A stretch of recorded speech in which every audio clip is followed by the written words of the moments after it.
I'm sorry, I was just checking my cell phone. A reminder of just how disconnected from our surroundings all of these devices can make us.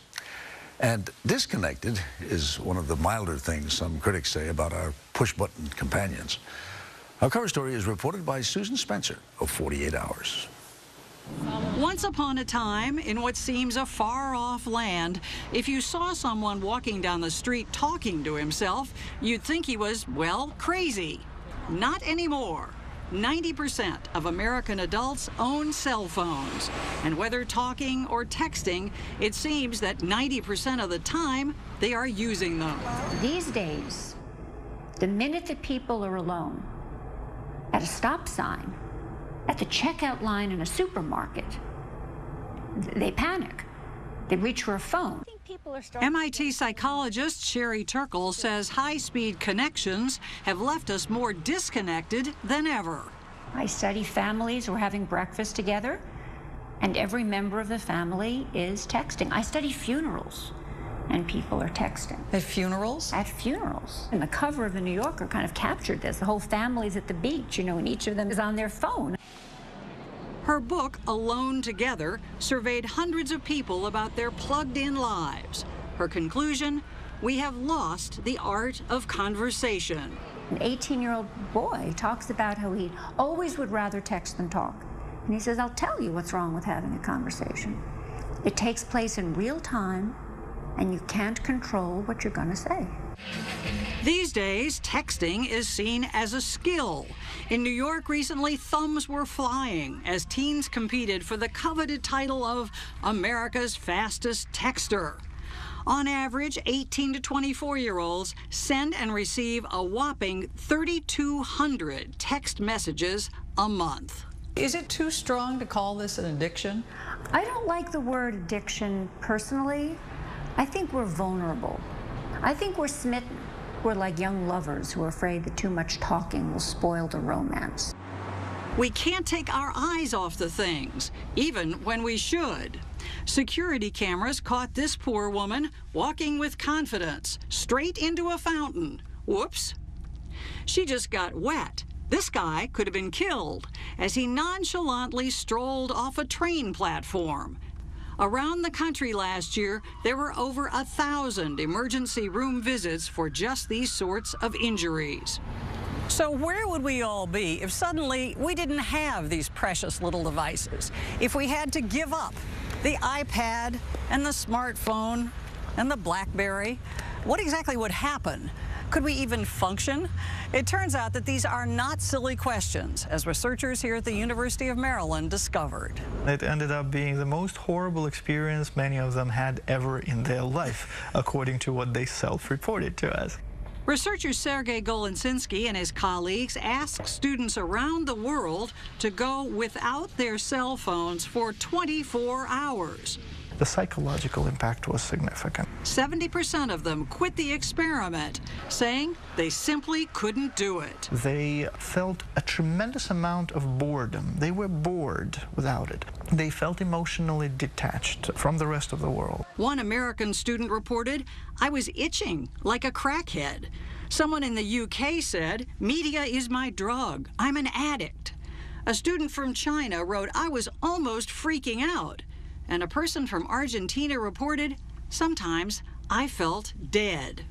I think we become obsessive in our desire to keep checking Facebook updates and texts and emails. Nicholas Carr, who writes about technology and culture, says there is a scientific reason why these devices are our favorite vices. People have a primitive instinct to want to gather information, to want to know everything that's going on around them. And you can kind of see how that would help you survive back in cavemen and cavewomen days. Where it becomes a problem is when we create this new world for ourselves where there's unlimited amounts of information and we can't stop this compulsive checking. If we can't stop, think how hard it will be for the generation that's never known anything else.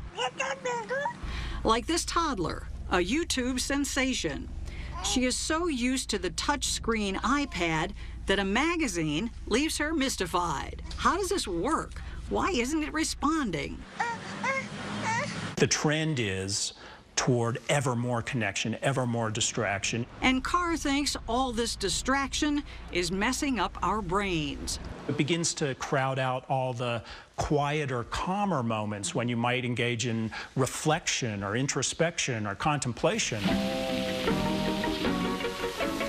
Time now for everybody's favorite guessing game, What's My Line? But decades ago, people were saying that television would rot our brains. Carr insists there's a difference.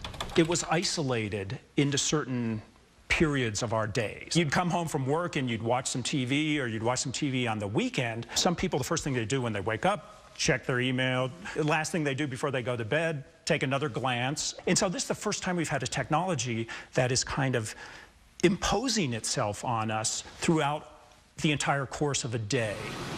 So, would it be smart to throw away our smartphones? UCLA neuroscientist Gary Small thinks not. He's used the latest imaging techniques to see what happens in the brain when people surf the web. Here's your brain on a book, and here's your brain on Google. It's a very different brain. Much more active. Dr. Small doesn't deny that these devices sometimes distract, but he says brain scans show they also can help sharpen our minds. We took a group of older people, and many of these people had never searched online before. And we just had them search online for an hour a day for a week, and we saw significant increases in brain activity, especially in the frontal lobe, the thinking brain. Do you have a cell phone? Of course. You have a smartphone? Yes. And how much time do you spend on it? I spend a lot of time with it. I'm hooked on it in many ways. You admit it? Of course. Writer Nick Carr got rid of his, thinking it was intruding on his life too much. But everyone else we interviewed admitted to owning a smartphone. I love my smartphone. You're not afraid that you too will fall into this trap of becoming obsessed? No, I'm not worried about being fixated. Turkle's advice on how to avoid fixation: occasionally put the thing down. Look another human being in the eye and open up your mouth. Talk to your child, talk to your partner, talk to yourself. It's not about saying don't use your phone. It's not about throwing away your phone. It's about how to reclaim conversation.